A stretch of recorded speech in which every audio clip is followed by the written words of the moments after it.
सरपंचाला गाव, आमदाराला तालुका आणि खासदाराला जिल्हा ओळखतोय, पण इथं जरा वेगळं आहे. कोणतंही पद नसताना सुद्धा अख्खा महाराष्ट्र ओळखतोय. आप उसके खिलाफ जाने की जरूरत मत करना साहब.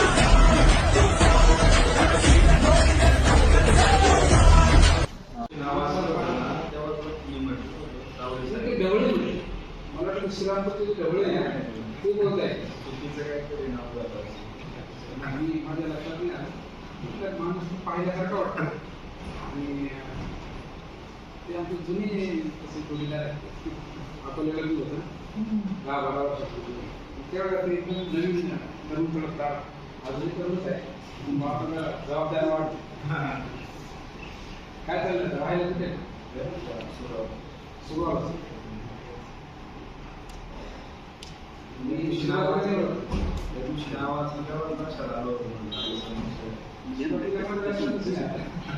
मला ते तेवढं पण आले माझ्या ते पुतळा होता ना त्या मला ते ढवळे बर्डे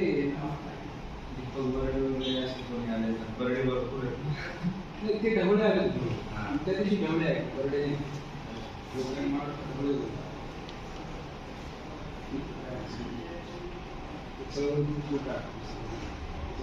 तुमचं नाव काय?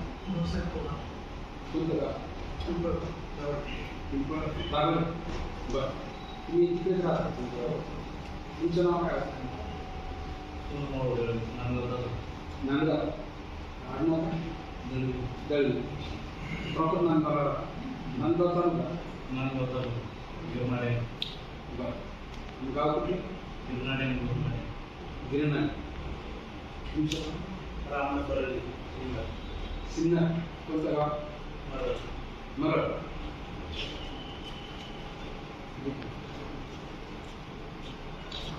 बाकीचे सगळे गावातील बांधव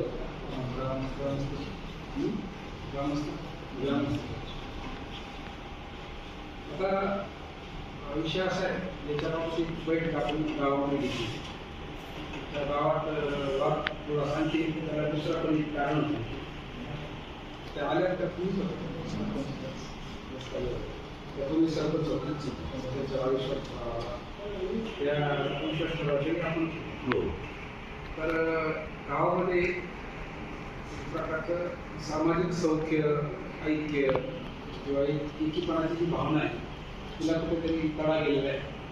समज गैरसमज वाद स्वार्थ पण आहे त्या कोणाच्या आणि त्याच्यामुळे गावातलं वातावरण थोडंसं आहे तशी एक चांगली बातमी तर आपल्या प्रत्येक गावामध्ये शेवटी आपण ग्रामस्थ म्हणून गाव म्हणून त्या गावात एकदा राहत असतो. बाकीची घटक येतात जातात सरकारी कर्मचारी अगदी तालुक्याचे अधिकारी असो की ग्रामस्थ गाव लेवलवर असणारे तलाठी असतील शिक्षक असेल ग्रामसेवक असेल कृषी सहाय्यक असेल येणारे माणसं असतील ते काय तिथे राहतात. खरं आव्हान तुमच्या सगळ्यात पुढे काय गावातला एकोपा कसा आणि आपलं जे संविधान देशाचं ते सर्वांना समान एक व्यक्ती एक मत आहे. निवडणुकीमध्ये जे एक मत तुमचं असतं त्याला एक किंमत असते तीच किंमत आपले माननीय प्रधानमंत्री असतील मुख्यमंत्री असतील त्यांनी जरी मत टाकलं त्या मताला एक किंमत आहे विकास आहे. आले का ग्राम भाऊ चला इकडे एक मिनिट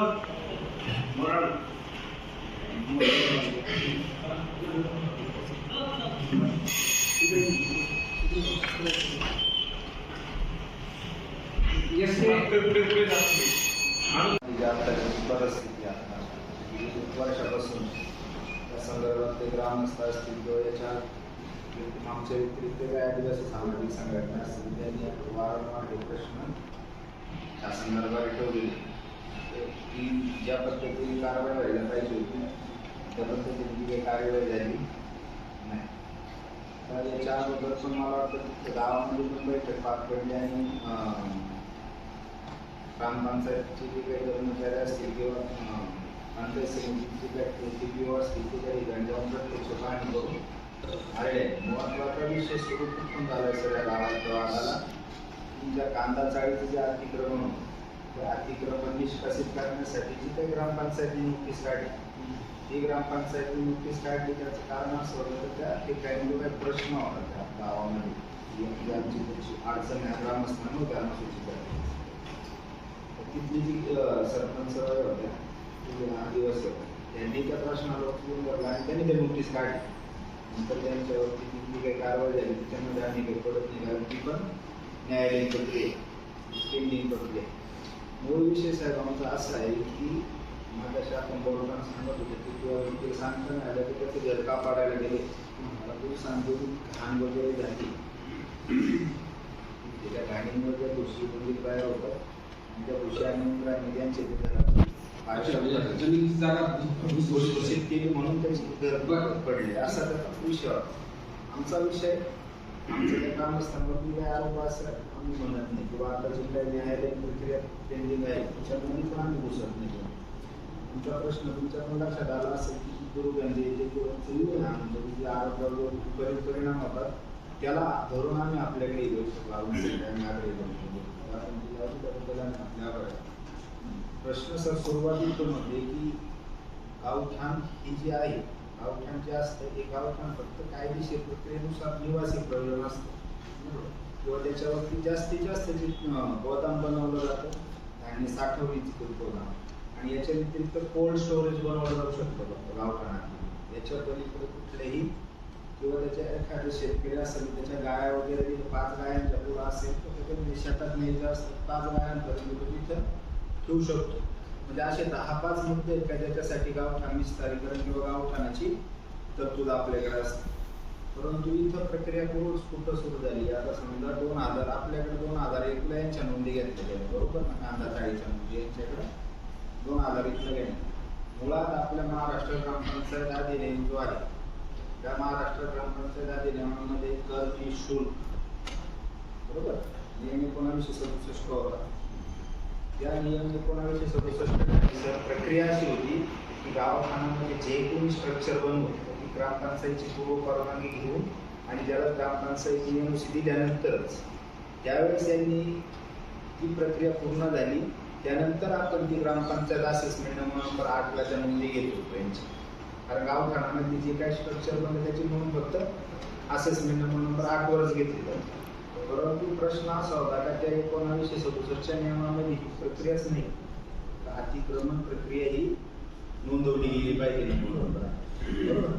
1967च्या कायद्यामध्ये अनेक तर्क लावले गेले म्हणून हायकोर्टमध्ये याचिका दाखल झाली त्या कायद्याच्या त्या नियमाच्या अनुषंगाने आणि 2014ला त्याच्यावरती अंतिम निर्णय झाला आणि पुन्हा त्याच्यामध्ये कर फी शुल्क नियम 1967 मध्ये अमेंडमेंट झाली आणि त्याचा 2015ला नवीन नियम विस्तारित झाला बरोबर. आणि तो नियम विस्तारित झाल्यानंतर 18 जुलै 2016ला शासन निर्णय पारित झाला की गावामध्ये स्ट्रक्चर वरती त्याच्याच नोंदी फक्त असेसमेंट नंबर 8ला घ्या. म्हणजे 2015च्या अगोदर अशा नोंदी घेण्याची तरतूद कायद्यामध्ये नव्हती आणि अशा नोंदी यांनी घेतल्या पण असेल तर आमचा त्याला काही विरोध नाही. परंतु यांच्या ज्या नोंदी घेतल्या जे इथं आहे त्यांच्याकडे असेसमेंट त्या सर्वच्या सर्व नोंदी एकाच रस्त्याला यांचे कांदा दाखवतो एकाच रस्त्यावर म्हणजे तो राज रस्ता म्हणून तुम्ही जो लिहिलाय बरोबर नमुना 26 वरती बरोबर. नमुना 26 वरती जेवढ्या काही कांदा दाखवल्या त्या पूर्ण एकाच रस्त्यावरती दाखवल्या. त्याची अजिबात कुठेही एंट्री झालेली नाही. सगळ्यात महत्त्वाची गोष्ट यांच्या सगळ्या ज्या नोंदी आहेत तुमच्या कांदा चाळीच्या नोंदी घेतल्या त्या सर्व नोंदी ह्या रेग्युलराईज म्हणजे एकाच अनुक्रमांकावर 1 2 3 4 5 सुरू जी झाली कंटिन्युटी तर 39-42 काय आता आहे अतिक्रमण एकच. म्हणजे याच्या अगोदर यांची अतिक्रमण होत असताना आधीमध्ये कुणी गावाकडं बंद नाही बरोबर. त्यानंतर सर अशा नोंदी घेत असताना प्रत्येक ग्रामपंचायत ही ज्या अर्जदार असेसमेंट नंबर 8वर नोंदी घेण्यासाठी अर्ज करतो एक तर त्या अर्जाचं वाचन आपण ग्रामसभेमध्ये करतो अथवा मासिक सभेमध्ये करतो. मासिक सभेमध्ये त्याच्या प्रोसिडिंगचा ठराव बनवतो आणि त्या ठरावानुसार त्याची नोंद ग्रामपंचायत असेसमेंटला होत असते. अशा एकही नोंदी नाही अशा एकही ठराव झाल्याचं कुठे आढळ होत नाही असं ग्रामपंचायतच पत्र आम्ही काढून घेतलं.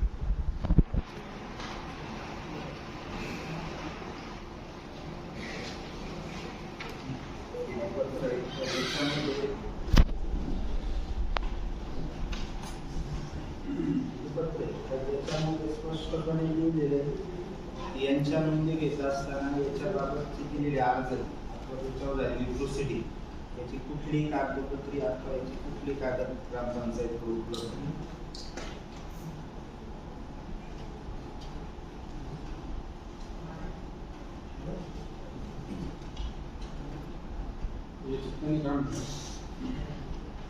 जमिनीची नोंद रस्त्याच्या नोंदीच्या नोंदीला सोबत घेऊन देतात तरी जमिनीची नोंद गोष्टी जमिनीची नोंदीच्या त्याच्या नोंदी नंबर 26 आणि नंबर हो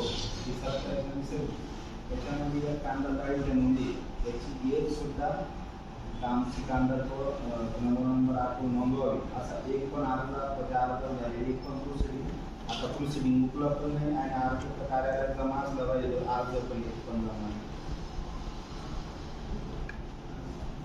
त्यांचे अर्ज इतर अभिलेख दफ्तर तपासणी केली असं आढळून नाही. म्हणजे या ज्या नोंदी झाल्या त्या संशयास्पद. आता दुसरी महत्त्वाची गोष्ट यामध्ये अशी की जर ह्या नोंदी 2011 ला झाल्या 2001 ला झाल्या 2001 ला झाल्या बरोबर आणि काही जे शेतकरी त्यातले प्रमुख जे शेतकरी त्यांच्या दाव्यामध्ये प्रमुख नाव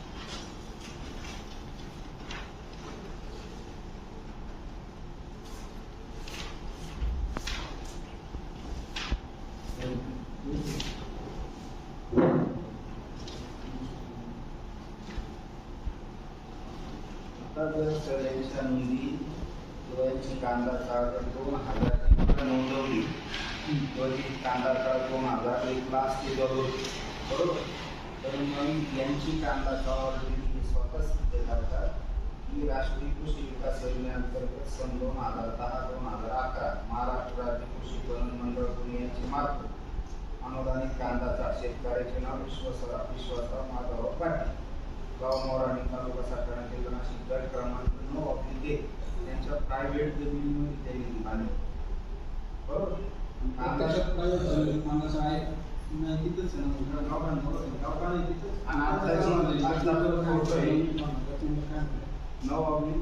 कोण आहे विश्वास त्यांचा 9 नंबरचा गट जो आहे तो शेतीचा स्वतःचा गट आहे त्याच्याकडे स्वतःची शेती प्रायव्हेट गव्हर्नमेंट तिथं कांदा आहे.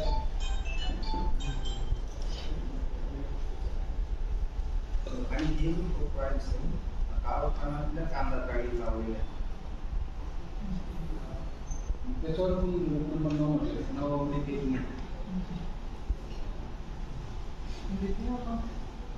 हा गाव ठाण्यातला जो प्रथम नवाब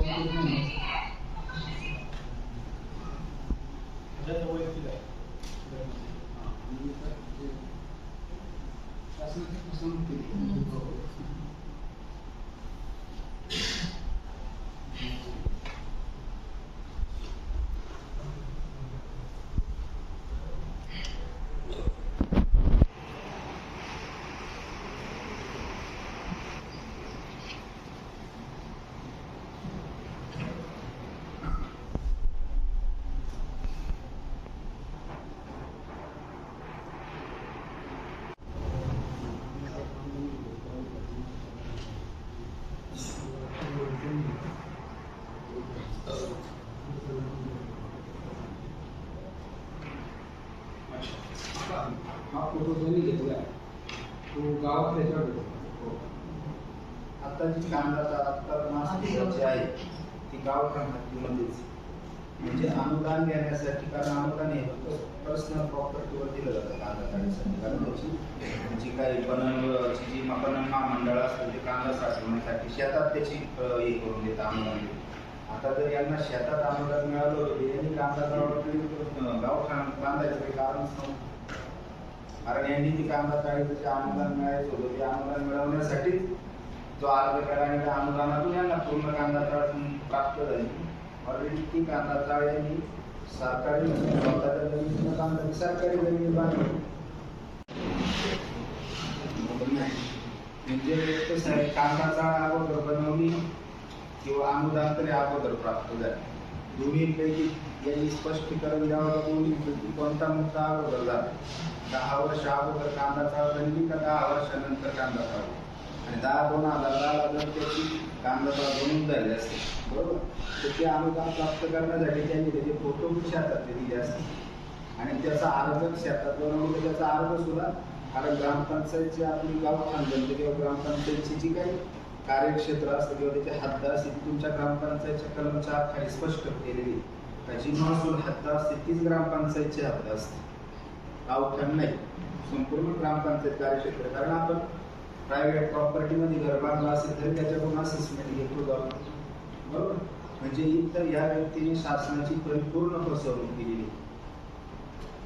2001ला ज्या नोंदी वाढल्यात आणि ज्या ग्रामपंचायतचं जे रेकॉर्ड सांगतो तो ग्रामपंचायतीच्या कागदावरती जे रेकॉर्ड, ते रेकॉर्डवरून स्पष्ट होतं की 2010 साली कुठंतरी फॉर्जरी करून ह्या नोंदी बेकायदेशीरपणे नमुना नंबर 8 वरती वाढण्यात आले आहे.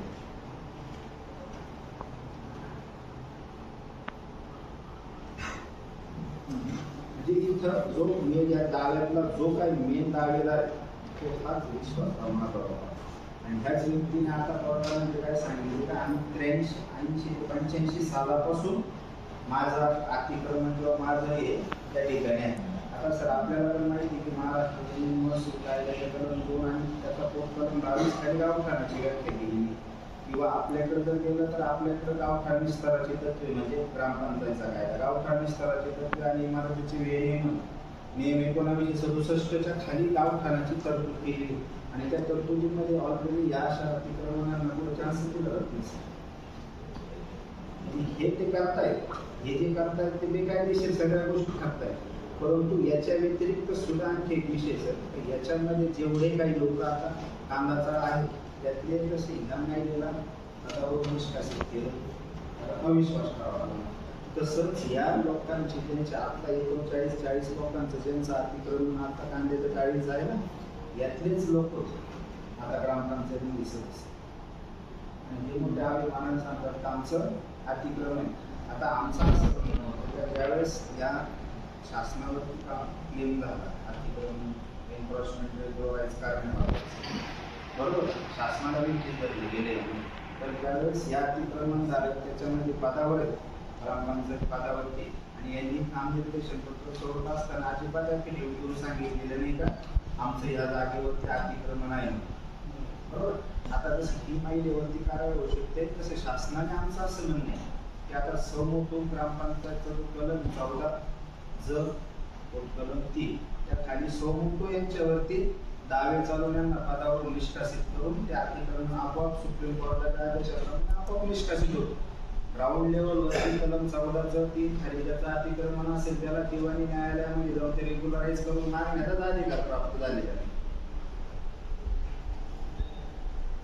म्हणजे आम्ही जर तो अर्ज करणार समजा आपण सौमुखी ग्रामसेवकांची तुम्ही जबाबदारी का त्यांच्या निदर्शनात, कारण आता त्यांनाच पार्टी केलेले ते, त्यामुळे ती त्यांची स्वतःची सौमुख जबाबदारी काय त्यांनी या सर्व, कारण याच्यामध्ये ज्यांचं 39-40 जण आहेत त्यामध्ये काही सदस्य आहेत आता, काही सदस्यांचे नातेवाईक नात्यातले नातेवाईक म्हणजे सुप्रीम कोर्ट आणि हायकोर्टाचे जे 14 खालीचं जे जजमेंट त्या जजमेंटनुसार कुठलेही अतिक्रमण धारक जो असेल ग्रामपंचायत बॉडी जो असेल त्याच्या नात्यातल्या जरी नातेवाईकांनी एखादं अतिक्रमण केलेलं असेल तरी त्याचं अतिक्रमण निष्कासित करून त्याला पदावरून काढून टाकलं.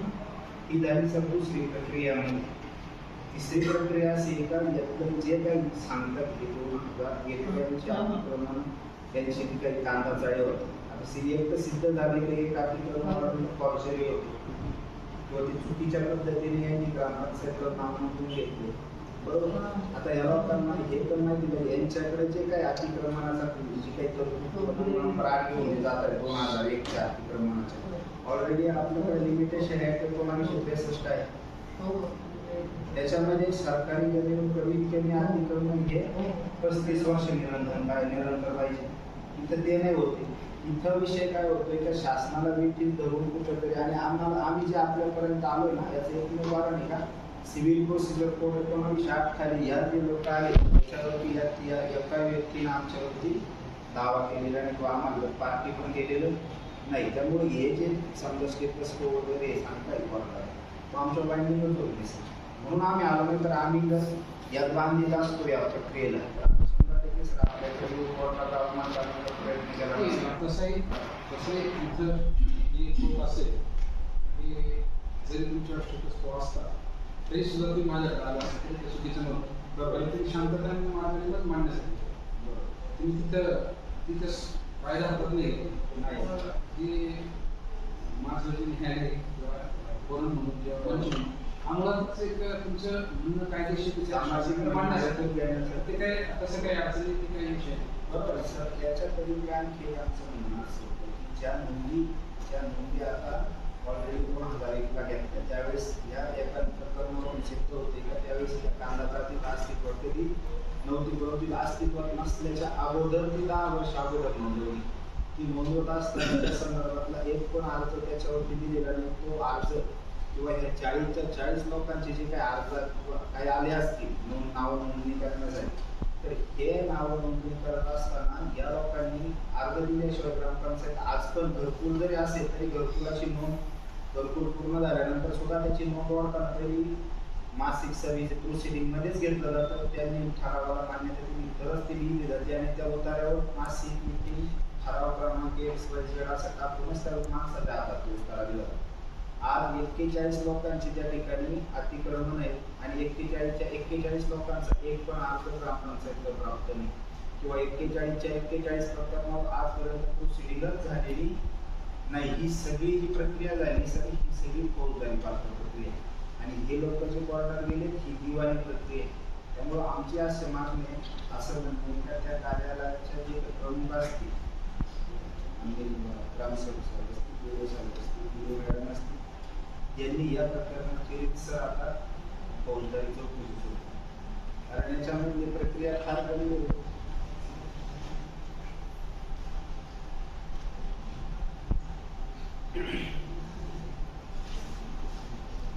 कारण आता तू नवीन काय झालाय आपण भारतीय न्याय संहिता 2023 म्हणतो त्या भारतीय न्याय संहितेचे कलम 322 प्रमाणे यांनी जे गोष्टी केल्या त्या 100% फौजदारी पात्र आणि कॉन्झिनेबल क्राईम जे दखल करतात CRPCच्या कलम 174 खाली ते आजच्या आज गुन्हे दाखल होण्यासाठी सुद्धा पात्र आहे. त्याचा दुसरा एक कलम आहे का 336 1 आणि 2 त्याच्यामध्ये सुद्धा जी प्रक्रिया आहे का बनावटीकरण करून या नोंदी त्यांनी असेसमेंटला वडल्या त्या काळामध्ये. त्यानंतर 337 जे आता न्यायालयामध्ये त्याच नमुन्यानंतर आपल्याकडे जातात त्यामध्ये स्पष्ट लिहिले 337 न्यायालय नावे किंवा सार्वजनिक नोंद पुस्तक त्याचे बनावटीकरण करून खरं म्हणून वापरणे. त्यानंतर कलम 339 आहे का ज्याच्यामध्ये 337 आणि 38 उल्लंघन करून जे सायबर करून खोट्या असल्याची माहिती असून किंवा खरे म्हणून वापरणं हे सुद्धा फौजदारी पात्र. आमचं म्हणणं असं आहे जी काय प्रक्रिया व्हावी कायदेशीर व्हावी नाही त्यांचं रेग्युलराईज उद्या काय म्हणे ते म्हणे परंतु आज रोजी ह्या सगळ्या प्रक्रिया आज रोजी तरी बनावटी सगळ्यांनी विश्वासराव नामराव पाटील जे आहेत यांनी तर 100% शासनाची आणि विपणन महामंडळाची फसवणूक करूनच ते आंदोलन करून स्वतःची जमीन वाचवण्यासाठी गावठाण जमिनीचा वापर केलेला आहे. आणि आज रोजी समजा सर आपण PI साहेबांना बोलायला पाहिजे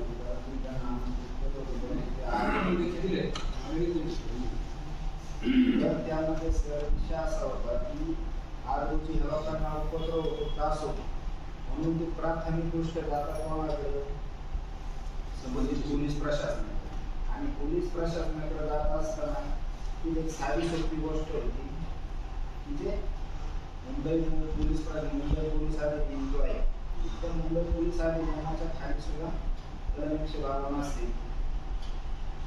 त्या कलम 152 खाली हे निर्बंध घालू शकतो परंतु प्रकार असा झाला सर हे गुन्हे दाखल करायला किंवा यांचं म्हणणं पोलीस स्टेशनला सांगायला जातात म्हणून ह्या लोकांवर आतापर्यंत आहेत लोक शांततेच्या मार्गाने सगळ्या गोष्टी तर या लोकांवरतीच गुन्हे दाखल झाले. ते आज महाराष्ट्राचे माणूस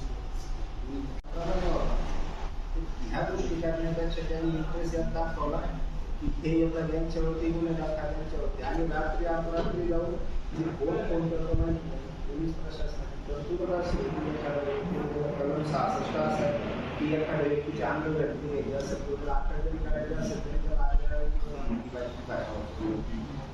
कुणी फोन केला म्हणून एखाद्याला झोपेतून उठून रात्रीचं मारलं कोण ते मारलं होतं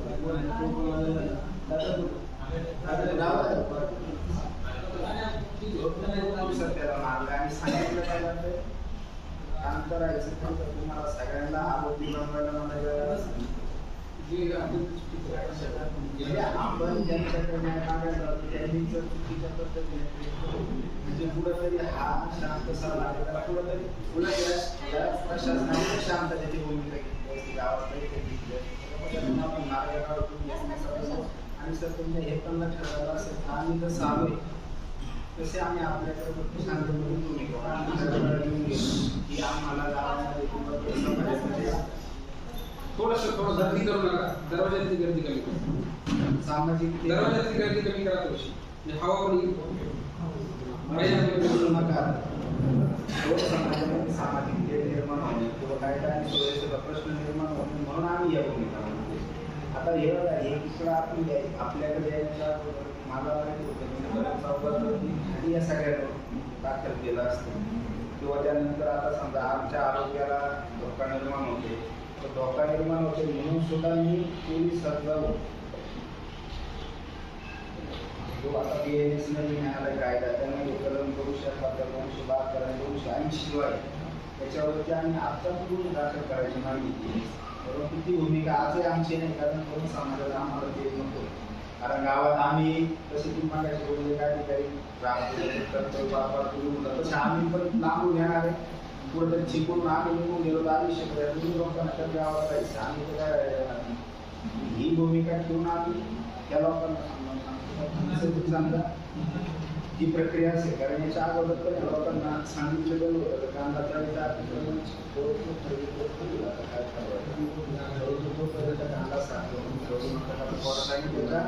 आदेशामध्ये कांदा साठवणूक राहू द्या किंवा काय राहू द्या असं कुठलाही आदेश केलेला नसतो. कुठल्यातरी आडवी भूमिका घेऊन आणि ह्या लोकांना त्रास देऊन उद्या या लोकांना एकच पर्याय किंवा जे आरोग्याला बाधा करणाऱ्या ज्या गोष्टी तिथे घडत राहिल्या समजा त्या गोष्टी फळायला झाल्या अशा परिस्थितीत त्या व्यक्तीला एकच पर्याय थांबतो त्याने ते गाव सुरू होणार. आता सर समजा आपण गावठाणाच्या बाबतीत बोलायला गेलो तर गावठाणामध्ये कुठलीच दफनभूमी असते ती गावठाणाच्या नेहमी खालच्या बाजूला ठेवली जाते का कारण त्याची जी काय ज्यावेळेस आपण एखादी बॉडी तिथं हिंदू धर्म संस्कृतीप्रमाणे त्याचा वारा गावापर्यंत येऊन म्हणून ती गावाच्या खालती ठेवली जाते आणि जर यांच्या वस्तीच्या शेजारी कोण वस्ती करून यांना त्रास असेल त्या लोकांना शेवट आणि ह्या लोकांची भूमिका जर असेल यांना समजावून सांगून जर पण ह्या ऐकत नसतील तरी स्पष्ट निर्देशित होतं या लोकांना गावाकडे द्यायचं म्हणजे इतक्या बेकायदेशीर प्रक्रियेत गेलो तर पुढे जातात परंतु ह्या लोकांनी त्यात भरडलं जातं हे लोकांकडे जमीन असेल कारण यांनी स्वतःच्या जमीन बनवतात. गावठाणामध्ये याच्या पलीकडे महत्वाची गोष्ट आहे सर का गावठाण ज्यावेळेस बनतो गावठाण विस्तारित करून शासन ज्यावेळेस गावठाण त्याच्यामध्ये SC ST ला त्या गावठाण्याच्या 25% जागा रिझर्वेशन आज 7-10 लोक त्यांना पुलाचा लाभ आता मिळू शकणार नाही. आता आपण समजा माझ्या ग्रामसेवक साहेब बोलले की आपल्याकडे गावापासून 2 किलोमीटर अंतरावरती किंवा गावालगतच 2 एकर जागा आहे परंतु ती महाराष्ट्र शासन असेल किंवा ग्रामपंचायत माहिती असेल महाराष्ट्र शासन असेल तर तुम्हाला ग्रामपंचायतला कलम 187 मध्ये कुठेही जमीन आदा करण्याची अधिकार आता ती जमीन आदा करायची असेल तर त्यांना कलम 52 खाली आपल्याकडे करावी लागेल मग आपण तिच्यावरती काय निर्णय घेऊन ती द्यायची बरोबर परंतु इतकी लॉ प्रक्रिया सरकार तोपर्यंत म्हणजे सांगतील का त्यांच्याकडे रोड मॅप असतो त्या रोड मॅपच्या पलीकडे गेले काही नोटीस काढून मोकळा होता ते गव्हर्नमेंट ते जमा करून टाका. आमची आपल्याला विनंती एवढीच आहे या सर्व ग्रामस्थांच्या वतीने आमच्या वतीने की आम्ही जी आता कायदेशीर जी काय भूमिका आपल्यासमोर मांडली त्या भूमिकेतून आमच्या मताने तरी कारण तुम्ही आमच्या क्षेत्रात या पदावर आहात ते आम्ही तुम्हाला सर्विस नाही करू शकतो, परंतु विनंती करतो की जे आम्ही आपल्यासमोर ठेवले त्याचा सारासार विचार करून ज्या पद्धतीने चुकीच्या नोंदी ओढल्या त्याची फौजदारी चौकशी व्हावी. बरोबर, ज्यांनी शासनाची फसवणूक करून ते अतिक्रमण नियमानुसार करण्यासाठी खाजगी जमिनीतलं जे अनुदान होतं ते गावठाण जमिनीवर वापरणं त्यामध्ये त्यांच्यावरती फौजदारी गुन्हे दाखल व्हावे आणि आता यांनी चुकीच्या नोंदी घेऊन जे नंबर 8 मिळवले किंवा काय मिळवले याची सुद्धा फौजदारी चौकशी झाली पाहिजे. कारण ऑफिशियल रेकॉर्डवरती जर यांच्या कुठल्याही गोष्टी गेलेल्या नसतील तर त्या नोंदी बेकायदेशीर असतात. कारण यासाठी पुन्हा आपल्याला म्हणणं यासाठी पुन्हा आपण जर म्हणलं तर सगळं मान्यपूर्व आपण नोंदी बेकायदेशीर असं माहिती परंतु परत आपण नवीन त्याला भारतीय साक्ष अधिनियम 2023 त्याच्या कलम 11, 29, 19, 104 खाली यांनी आज रोजी साबित करावं का आम्ही ह्या कांदा चाळीला बांधल्या त्या कायदेशीर नमुना नंबर 8 कारण याची जबाबदारी भारतीय साक्ष अधिनियम 104, 105 खाली यांची स्वतःची जबाबदारी आणि ती जबाबदारी यांना कधी पार पाडता येईल ज्यावेळेस याची फौजदारी चौकशी सुरू होईल. आम्ही म्हणून गुन्हा दाखल झाला पाहिजे परंतु याची चौकशी फौजदारी कारण हे जे जेवढ्या घटना आहेत तेवढ्या सर्व घटना त्या कायद्याच्या विरोधात जाऊन घेतलेल्या आहेत बेकायदेशीर. जशी त्यांना त्यांची अमेंडमेंट त्यावेळेस त्यांचं अॅक्रॉचमेंट नाव करण्यासाठी ती त्यांची काय कायदेशीर तरतूद कोर्टामार्फत करतायत तशी आमची सुद्धा भूमिका आहे ग्रामस्थ म्हणून कारण त्या गावच्या आम्ही ग्रामस्थ तर आमची सुद्धा भूमिका हीच असेल सर का यांनी केलेले जे अतिक्रमण किंवा यांच्या ज्या कांदा चाळी आजूबाजूच्या असतील आणि कागदपत्री यांनी बनवून घेतलेले त्याची आज रोजी जर कुठल्याही प्रोसिडिंग नाही एकही अर्ज नाही तर अशा नोंदी ग्रामपंचायतला वाढवण्याचा कलम 1 ते 187 मध्ये ग्रामपंचायतला कुठल्या अधिकार नव्हता. त्यामुळे ह्या प्रकरणाची चौकशी ज्या विभागाच्या ज्या हा विषय येतो त्या विभागाच्या प्रमुखांनी हा विषय फौजदारी प्रक्रियेतून जाऊन याची चौकशी करावी. यांनी ज्या आता प्रशासनाच्या विरुद्ध दावा केलेला आहे प्रशासनाला सुद्धा ही बाबी शासनासमोर कोर्टासमोर मांडणं सोपं नाही.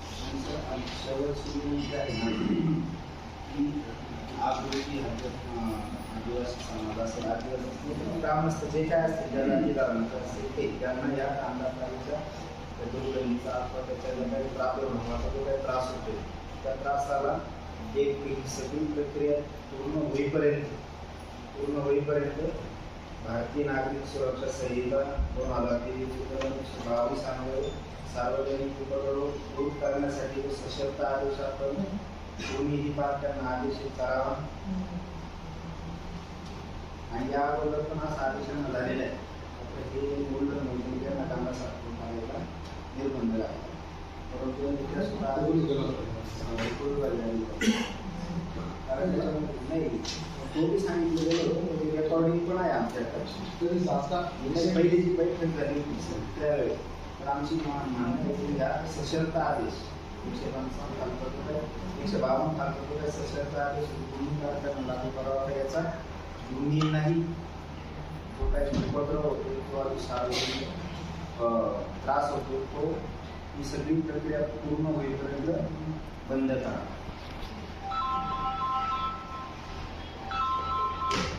ही आमची जी प्रक्रिया आहे आणि याला खास करून ही सर्व प्रक्रिया फौजदारी प्रक्रियेने तिचे सर्व संशोधन झालं पाहिजे, चौकशी झाली पाहिजे आणि चौकशी आणखी जो नाही होईल तो आमच्यावर पण बाइंडिंग राहील आणि त्यांच्यावर पण बाइंडिंग राहील.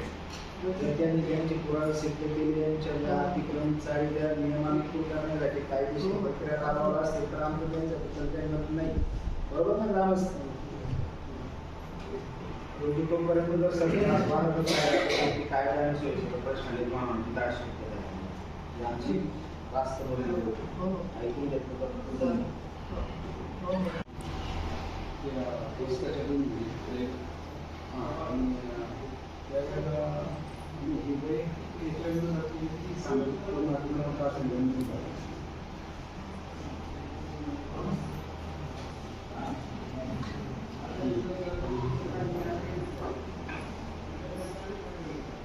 नॅशनल हायवे 3 दिवस पाणी नव्हतं सर गावात. मग सरपंच पण होते आणि हे पण होते ग्रामसेवक. आम्ही तक्रार करायला काम पिण्याच्या पाण्याची व्यवस्था करायला. हे म्हणता आमच्याकडे निधी बी उपलब्ध नाही, आम्ही पाणी उपलब्ध करून देत नाही. आणि भाऊसाहेब आम्हाला वरून सांगता किंवा ते पाणी प्यायला तुम्हाला काय आहे, आता पूर्ण गढूळ पाणी होतं ते पाण्यात पूर्ण म्हणजे एकदम असं पूर्ण माती पडलं ते पाणी आम्हाला प्यायला हे म्हणतो की तुम्ही ते पाणी प्यायला काय राहतात ते सोल्युशन वापरायचं. आपलं जे क्रिकेटचं आहे ना ते पण चालू आहे. काहीच करत नाही. मेडिकोट दिलं ना, मेडिकोट दिलेली नाही सर, काही दिलेलं नाही. उलटा आहे ना, आम्हाला एक अर्ज देऊन दिला किंवा आमच्याकडे कुठला निधी उपलब्ध आहे, आम्ही तुम्हाला पाण्याची व्यवस्था करून देऊ शकतो असं यांनी देऊन दिलं. मेडिकोट दिली नाही, तुम्ही काय करा, तुमची टाकी असेल ना सार्वजनिक पाण्याची, तर टाकीतच तुम्ही असं काही टाकायचं की गढूळ पाणी माती खाली बसून स्वच्छ पाणी द्यायचं ना, तिची सफाई करून घ्या वेळच्या 15 दिवसांनी महिने. ऑलरेडी 14 वित्त आयोगामध्ये प्रत्येक गावाला ते आता ती फार मोठी गोष्ट आहे. करण्यासाठी प्लॅन्टच लावून दिलेले प्रत्येक गावाला. यांचा काने लागला तो भाग मोठा आहे आणि हे जर सांगत असतील ना कधी निधी उपलब्ध नाही तर महाराष्ट्र ते ग्रामपंचायतच्या 15% निधी तुम्हाला रिझर्व असतो जो यांच्या विकासावरती किंवा यांच्या आरोग्यावरती यांच्या विकासा अदरवाईज मग पाणी पुरवठ्यावर थोडा खर्च झाला अन्याकडे तिथे चौकशी लागली, बरोबर का तुम्हाला? मग त्यापेक्षा तुम्ही पुढाकार घ्या, आहे त्यांनी त्यांना स्वच्छ. आणि गढूळ पाण्याचा प्रश्न असतो सगळीकडे. मी तर मागे गढूळ पाणी देऊ तर ते पहिला पाऊस येतो, पहिल्या महिन्याभरात ठीक आहे. आता पाऊस स्थिर झालेला आहे, जलाशय भरलेले, आता गढूळ पाणी यायचं काय कारण नाही. इथून पुढे ती काळजी घ्या, ते पण घ्या की शुद्ध पाण्याचा पुरवठा करण्याची जबाबदारी आहे त्यासाठी योग्य ते पूर्ण प्रयत्न करा. आमच्याकडून सर ते कांदा तळलेला यांना त्रास होणार नाही, आम्ही घेतो गावाला. परंतु जो कांदा आता यांचा स्टॉक असेल तो जर बाहेर जाईल आता मार्केटमध्ये यांच्याकडून, बरोबर, यानंतर जर नव्याने कांदा टाकला 100% यांच्याकडून यांच्या 100% बाजारामध्ये काम होतं. त्यामुळे यांना आपण सांगून टाका. सध्या आपला प्रश्न काय आहे की त्याचा स्टेटस नंतर काय अर्थ काढायचा हे आता आपण चर्चा करायला. मलाही सरकारी वकिलाशी बोलावलं, त्यांनी सरकारी वकिलाशी बोलावलं. त्याचा माननीय न्यायालयाच्या कुठल्याच आदेशाचा आपल्याला परस्पर अर्थ नाही काढता नाही, आपल्याला मार्गदर्शन घ्यावं लागेल, त्याच्यावर आपण विचार करू.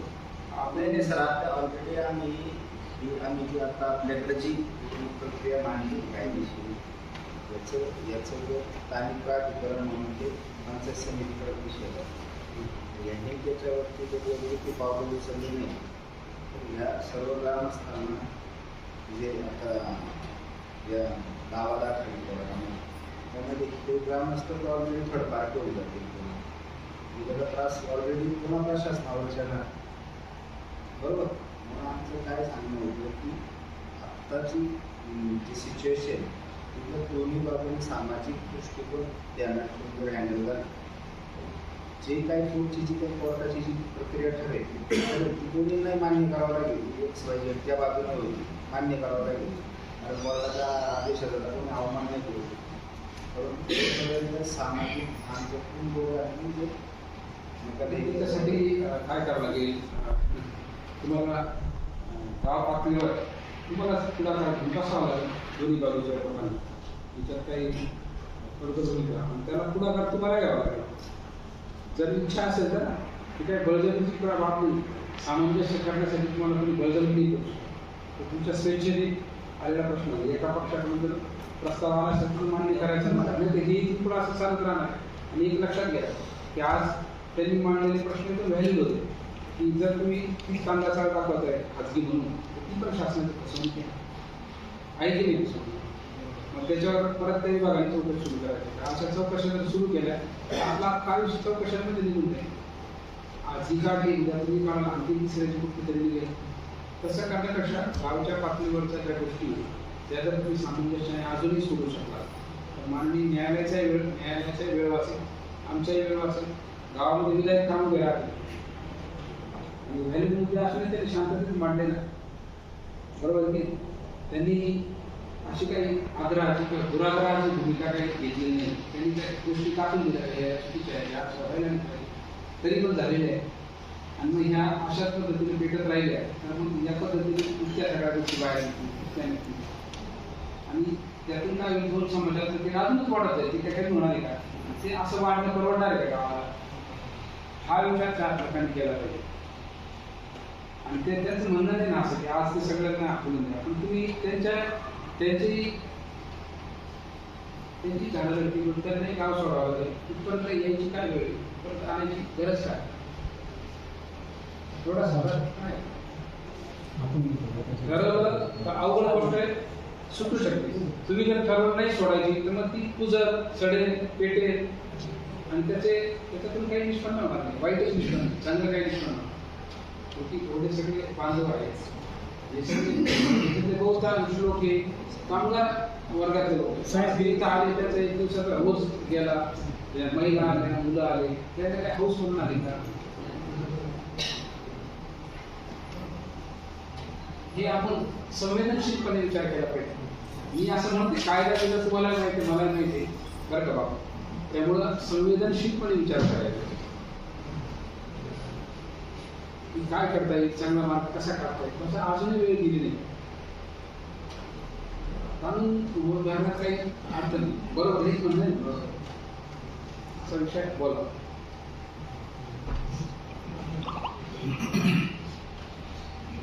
तुमचं नाव काय? मेघराज नानाजी गाईज. आम्हाला थोडंसं उशीर झाला आपल्याला. हरकत नाही, तरी तुमची दिलगिरी आम्ही स्वीकार करतो. या ठिकाणी सर्व आमचे आदिवासी बंधू आले, आमचे ग्रामस्थ आलेले. त्यांच्या म्हणण्यानुसार थोडी गर्दी कमी करा, थोडे मागे बाहेर सगळ्यांना सफोकेशन होत आहे. आजच्या माणसाला हवा येते, थोडे मागे थांबा. थोडे वाटा लोक बाहेर थांबा. त्या 2-3 भगिनी त्यावर द्या, बाकीचं थांबा. कुठेतरी आमच्या गावाला साहेब दृष्ट लागली असं म्हणावं लागेल. कारण आमचं अगदी लहानसं गाव आणि अतिशय गुण्यागोविंदाने राहणारं आमचं हे गाव. कुठलाही कार्यक्रम असला, धार्मिक असू द्या, सामाजिक असू द्या, सर्व तिथं कुठलाही भेदभाव न करता सर्वजण आवर्जून एकमेकाच्या कार्यक्रमामध्ये उपस्थित राहतात. परंतु आता या 6 महिन्यापूर्वी आमच्या गावाला दृष्ट लागले असं म्हणावं लागेल. आता हे जे आता म्हणतात अतिक्रमण केलेले आहे, हे जे आमच्या वडिलोपार्जित आम्हाला आठवत नाही तेव्हापासून आमच्या कब्जात किंवा आमच्या ताब्यात त्या आमच्या वाडवडिलांनी त्या खळे त्या ठिकाणी केले. जेव्हा तिथं पूर्वीचे ढीग वगैरे असायचे, मी स्वतः पाहिले आमच्या वडिलांनी तिथं केरण वगैरे लावून तिथं सपाटीकरण केले आहे. आणि गावाच्या सहकार्याने आणि पंचायतीच्या सहकार्याने त्या ठिकाणी आम्ही त्यासाठी आमचं गाव बहुतेक बागायत क्षेत्रामध्ये आमची जमीन असल्यामुळे तिथं रस्त्याचा मोठा प्रश्न निर्माण झालेला आहे. आणि म्हणूनच खळवाडी ही त्याच्यासाठीच आमच्यासाठी त्या ठिकाणी मंजूर करण्यात आलेली होती. आणि त्या मंजूर म्हणजे आमच्या गावकऱ्यांनी मिळूनच तो निर्णय घेतला गेला सर त्यावेळेस. आणि मग त्या ठिकाणी मग सॉरी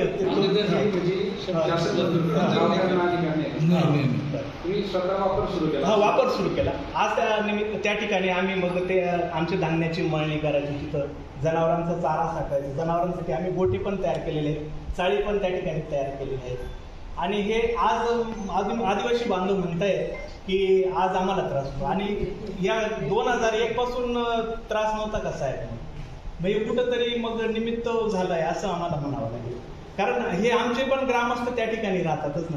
आमचे आरोग्य आहे तसं त्यांचं पण आरोग्य आहे, ते पण आमचेच बंधू आहेत. तिथं कुठेही हा भेदभाव नाही आहे सर. आणि हे वडिलोपार्जित म्हणजे अतिक्रमण जे म्हणतात ना, ते आम्ही वडिलोपार्जित आमच्या वडिलांपासून आजोबांपासून ते आमच्या वहिवाटीमध्ये होतं म्हणून ते आम्ही खेळत आहोत किंवा त्या ठिकाणी आम्ही आमच्या गुरांसाठी किंवा आमचे धान्य वगैरे साठवण्यासाठी किंवा मळणी करण्यासाठी त्याचा आम्ही वापर करतो. आणि पाटस्थळामध्ये जमीन असल्यामुळे आम्हाला मग तिथं रस्ता नसल्यामुळे मग तिथं ती व्यवस्था करता येत नाही साहेब. म्हणजे 90% लोकांची पाटस्थळ जमीन आहे त्या ठिकाणी. म्हणजे जसं सेपरेट मळ्याला लागून आहे, रस्त्याला लागून मळा आहे वगैरे अशी परिस्थिती फार थोड्या लोक बोटावर मोजण्या इतक्या लोकांची ती परिस्थिती आहे. एवढं सांगायचं एवढं सांग. काय दोघांचं म्हणणं आहे, तुम्ही जे 2-3 मुद्दे मांडले किंवा बऱ्याच वर्षांपासून किती जुनं असलं तर शेवटी ते ताब्यात घेताना पण बेकायदेशीर पद्धतीने घेतलं.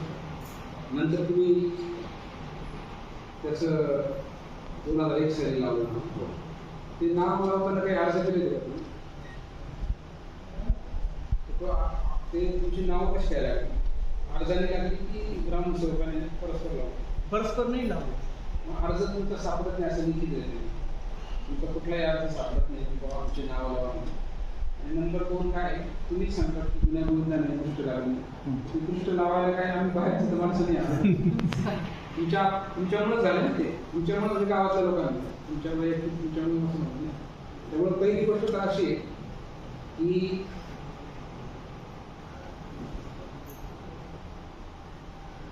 हॅलो, मी एका मिटिंगला